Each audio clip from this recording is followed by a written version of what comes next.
हाय friends नमस्कार welcome to new mini blog friends. तो सकाल सकाल बर्तमान मुझे बाहरी गली ऑफिस जावाई आउ लिपि की कहली मुझे टिफिन खाइबिनी कहीं मत भल लगुनि पेटटा।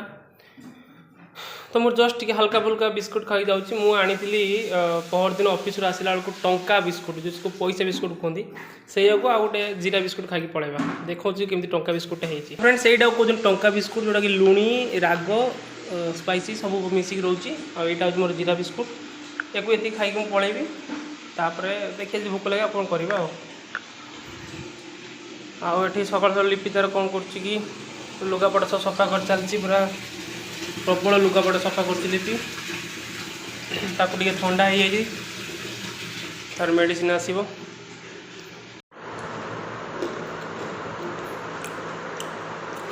बिस्कुटा क्रंची सहित टे लुणी भी अच्छे राग लगे भल चलो केड़ी केड़ी बिस्कुट देखो